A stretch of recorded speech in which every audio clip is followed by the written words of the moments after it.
बिस्मिल्लाहिर्रहमानिर्रहीम। Dear students, last time हम जो डिस्कस कर रहे थे वो कर रहे थे स्ट्रक्चर ऑफ बैक्टीरिया। ओके, अब उसमें कुछ चीज़ें अभी रह गई हैं तो जिसे डिस्कस करना है। देखिए, हमने बताया कि जी बैक्टीरिया जो होता है वो एक यूनिसेलुलर प्रोकैरियोट्स होता है। यूनिसेलुलर प्रोकैरियोट्स होता है और इसके अंदर कोई भी अपना जो है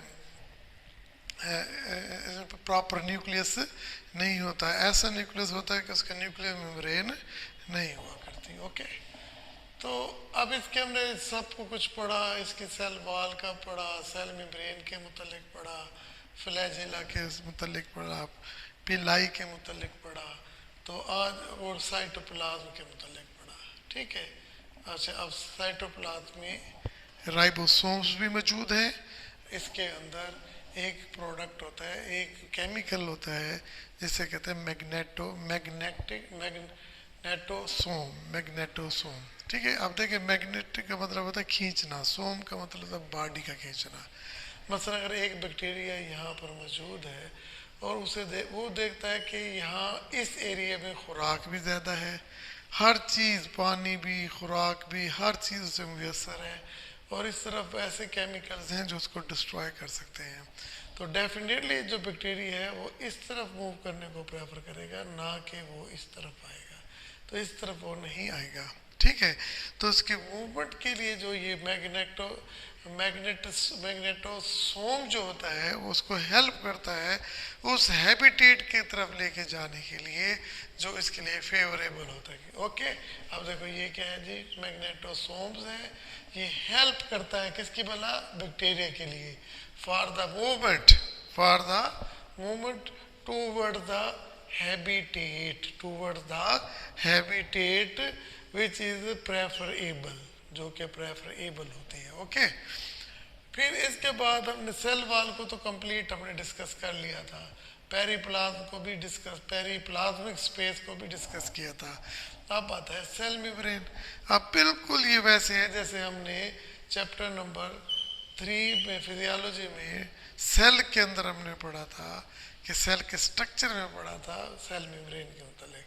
तो यानी कि अब देखें, जो ह्यूमन बॉडी है, प्लांट सेल है, एनिमल सेल है, तो उसमें भी सेल मेम्ब्रेन है, उसमें भी है। प्लांट सेल में ये सेकंड है, पहले सबसे पहले जो है वो सेल वॉल है, सेल वॉल के बाद सेल मेम्ब्रेन होती है। ओके, और जो एनिमल सेल होता है उसके अंदर सिर्फ सेल मेम्ब्रेन होती है। लेकिन जो बैक्टीरिया होता है इसके बाहर भी सेल वॉल होता है, सेल वॉल के नीचे जो है ना अपना सेल मेम्ब्रेन होते हैं। तो इसका मतलब क्या हुआ कि cell membrane is under the cell wall of the bacteria. तो इसका मतलब ये है कि ये भी साइटोप्लाज्म के गिर्द एक कवर प्रोड्यूस करता है। ठीक है, तो क्या कहता है कि it is also known as the plasma membrane. ठीक है, और ये करता है कि it covers the bacterial cell, it is the covering layer of the bacterial cell inside the cell wall. ठीक है, तो अब हम सेल मेम्ब्रेन को डिस्कस कर रहे हैं। तो सेल मेम्ब्रेन की जो हमने जो केमिकल कंपोजिशन देखेंगे तो इसके अंदर बेटा 60% प्रोटीन होती है और 40% लिपिड होती है। ठीक है, तो हमने पढ़ा था फ्लूइड मोज़ेक मॉडल, पढ़ा था ना। सेल मेम्ब्रेन का स्ट्रक्चर को डिस्कस करने के लिए एक मॉडल जो है वो क्या है, फ्लूइड मोज़ेक मॉडल। अब इसके तहत क्या होती है कि लिपिड की बाइलेयर्स होती हैं। क्या होती हैं लिपिड्स की बाई लेयर होती हैं। ठीक है मेरे बच्चे, ठीक है, ये लिपिड बाई लेयर है। ओके, और इसके अंदर प्रोटीन एम्बेडेड होती है, बिल्कुल इसी तरह। ओके, प्रोटीन एम्बेडेड होती है। देखिए, तो अब इसका मतलब है कि हमने सेल मेम्ब्रेन के मुतालिक कहा था कि जो भी चीज़ सेल के अंदर जाएगी या सेल से बाहर आएगी, it has to pass from the cell membrane. अब सेल मेम्ब्रेन जो होती है सेमी परमिएबल होती है। क्या होती है, सेमी परमिएबल। सेमी परमिएबल का मतलब होता है ऐसी चीज़ जिसमें से कुछ चीज़ें गुजर सकें और कुछ ना गुजर सकें, उसे सेमी परमिएबल मेम्ब्रेन कहते हैं। अब ये सेमी परमिएबल मेम्ब्रेन है। ओके, सेमी परमिएबल मेम्ब्रेन में ये देखिए, ये आपका लिपिड बाइलेयर है और इसके अंदर ये क्या है, प्रोटीन एम्बेडेड है। ओके, अच्छा फिर देखें, जो लिपिड सॉल्युबल चीज़ें होंगी, जो लिपिड सॉल्युबल चीज़ें होंगी हैं, तो वो तो इससे गुजर कर अंदर आ जाएंगी। पढ़ा था ना कि like dissolve like, like dissolve like, कि एक जैसी चीज़ें हल होती हैं। तो लिपिड सॉल्युबल चीज़ें जो होंगी वो सेल मेम्ब्रेन के अंदर इनसाइड पेनिट्रेट कर जाएंगी। ओके, और जो दूसरी चीज़ें होंगी जैसे एसिड है और नाइट्रोजीनियस बेस है, they can not pass through the cell membrane. या दूसरे लफ्ज़ में ये कह लेंगे, जो लिपिड इनसॉल्युबल चीज़ें होती हैं, अगर उन्होंने सेल के अंदर आना तो वो ये रास्ता अडॉप्ट करेंगी। कौन सा वाला? थ्रू द प्रोटीन पोर्शन, और मेजर हैवी प्रोटीन पोर्शन से। क्लियर हो गया? तो देखिए मूवमेंट ऑफ द मॉलिक्यूल। देखिए मैंने सेल मेम्ब्रेन की बात की, मैंने सेल मेम्ब्रेन की कंपोजिशन डिस्कस की, मैंने पढ़ा आपको फ्लूइड मोज़ेक मॉडल को डिस्कस किया, और फिर कहा कि movement across the cell membrane पढ़ाया। उसमें ये कहा कि लिपिड सॉल्युबल चीज़ें जो होती हैं, तो ये जो लिपिड होती है ना बेटा, याद रखना, ये फास्फोलिपिड्स मोस्टली होती है। कौन सी लिपिड होती है? फास्फोलिपिड। तो वो तो उनसे लिपिड सॉल्युबल चीज़ें इससे आसानी से गुजर जाती हैं, लेकिन जो एसिड है और नाइट्रोजनस बेस है, they can not pass through the cell, अपना लिपिड लेयर से नहीं गुजर सकती। So they pass from the protein passage, तो उनके लिए एक दूसरा पैसेज होता है। तो एक बेटा एक टर्मिनोलॉजी आपने याद रखनी है, ये पेपर में MCQs में आता है। देखिए ये आपका क्या है जी, सेल मेम्ब्रेन है, ये क्या सेल वॉल है, और ये कैप्सूल है। ये क्या है? कैप्सूल है। ओके, और ये साइटोप्लाज्म है, उसके अंदर न्यूक्लियस जो कुछ भी है। देखिए ये तीन चीज़ें कौन कौन सी तीन चीज़ें बेटा? सेल मेम्ब्रेन, और क्या है? सेल वॉल, और क्या है? कैप्सूल है। और क्या है? कैप्सूल है।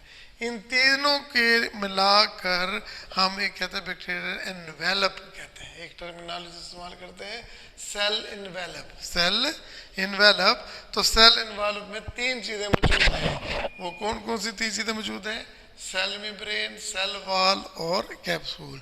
इन तीनों के कम्बिनेशन को सेल इन्वेलप कहते हैं। ओके, अच्छा फिर इसके बाद चले हम ना कुछ एक और थोड़ा सा, ये टॉपिक तो स्ट्रक्चर का तो टॉपिक हो गया आपका, बैक्टीरिया का हमने स्ट्रक्चर को आज कंप्लीट कर लिया। बेटा देखना, आपको ये चीज़ ध्यान में रखनी चाहिए कि जब भी कोई रिप्रोडक्शन का अमल होता है, कोई भी जानदार एक चीज़ से 2 में, और 2 से 4 में, 4 में, और 4 से 8 में, 8 से 16 में, फिर 32 में कन्वर्ट होता है। तो ये इस ये क्या है? पेरेंट सेल है और ये डॉटर सेल है।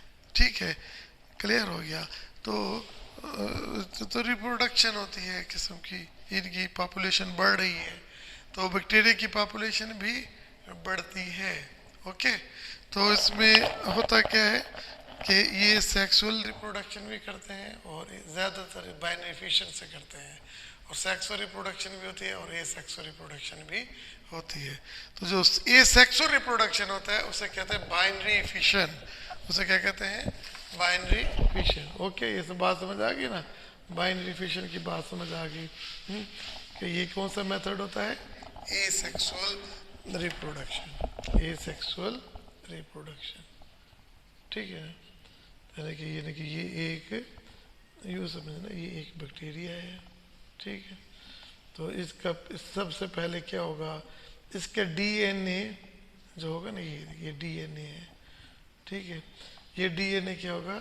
रेप्लिकेट होगा, डुप्लीकेट होगा, इसकी कापीज बनेगी, ये डबल हो जाएंगे। देखिए ये है इधर, ठीक है, ये कापीज बन जाएगी। तो इसका मतलब है सबसे पहले डिवीजन किसकी होगी? न्यूक्लियर मटेरियल की, ठीक है। क्रोमोसोम जो है और DNA जो है वो डुप्लीकेट कर लेंगे, अपनी कापीज बना लेंगे।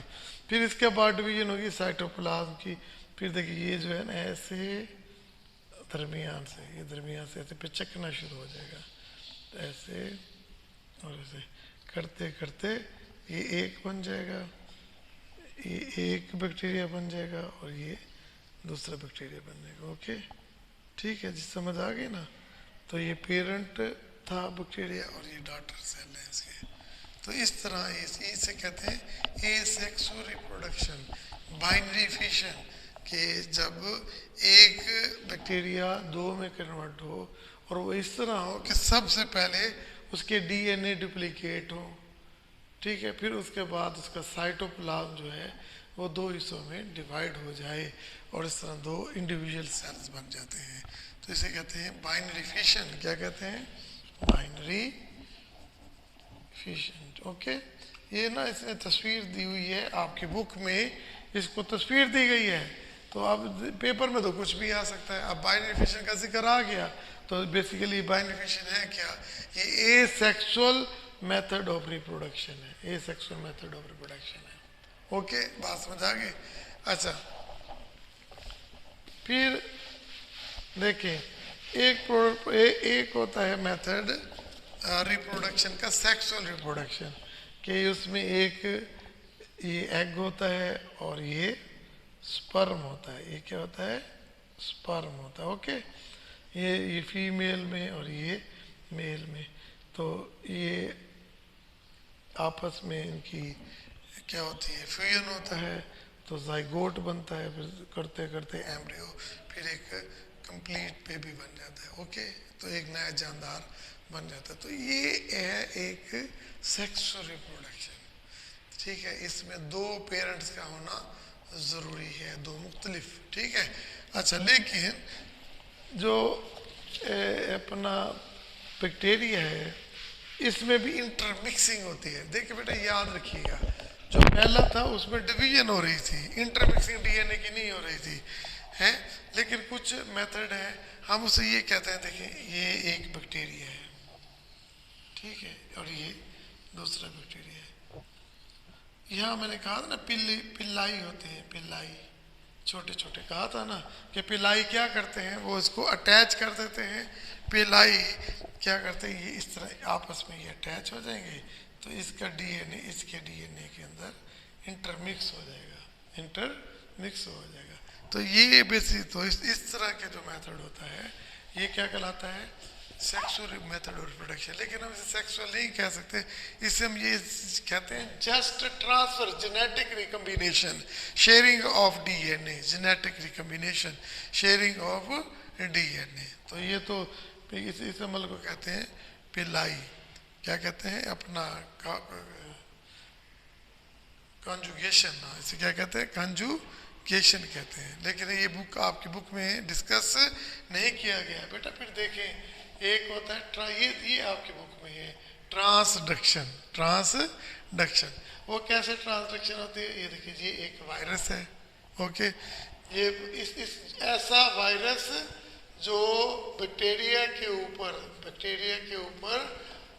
अटैक कर दे, ठीक है, उसको हम कहते हैं ये बैक्टीरियोफेज। उसे क्या कहते हैं? बैक्टीरियोफेज, ठीक है। अब बैक्टीरियोफेज जो है, तो हम बैक्टीरियोफेज बोल लेते हैं। बैक्टीरियोफेज जो है ये बेसिकली क्या है? ये एक वायरस है जो कि बैक्टीरिया के ऊपर अटैक करेगा। देखिए, बैक्टीरिया के ऊपर अटैक करेगा, ठीक है, और ये मास्टर बन जाएगा और ये स्लेव बन जाएगा। वो इसकी डीएनए की मेटाबॉलिक मशीनरी को अपने कंट्रोल में ले लेगा और अपना जो होगा, ये जो अपना इसका डीएनए है उसको रेप्लिकेट करेगा और मेटाबॉलिक मशीनरी को कवर करके वो अपनी किस्म के वो क्या करता है? अपने नए वायरसेस बनाता है। जब पूरा मैंने कि अपना बैक्टीरिया के अंदर इतने ज़्यादा वायरस हो जाते हैं तो वो रप्चर होकर निकल जाते हैं, फिर वो एक और हर वायरस बैक्टीरियोफेज और बैक्टीरिया के ऊपर अटैक करता है, ठीक है। इस तरह करने से तो ये वायरस क्या करता है?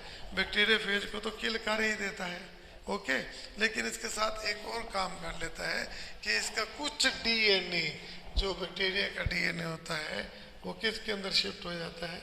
वो दूसरे नेक्स्ट जनरेशन में दाखिल हो जाता है। तो इसे कहते हैं रिकम्बिनेशन ऑफ अपना recombination of genes, DNA, sharing of genes कहते हैं। तो इस अमल को कहते हैं ट्रांसडक्शन। क्या कहते हैं? ट्रांसडक्शन। ठीक है, तो क्लियर हो गया। तो कोई ट्रांसडक्शन में देखिए जीन एक बैक्टीरिया से दूसरे बैक्टीरिया में गया, किसकी मदद से गया? थर्ड पार्टी की मदद से गया, और उसको हम क्या कहते हैं? अपना बैक्टीरियोफेज कहते हैं। क्लियर? हमने पढ़ा था प्लाज्मिड। ओके, मतलब ये देखें ना, एक बैक्टीरिया एक एंटीबायोटिक से मर गया, तो अभी दूसरा बैक्टीरिया को कैसे पता लगेगा कि जी जो मेरे आबोजात थे वो अमोक्सिसिलिन या XYZ एंटीबायोटिक से किल हो गए थे?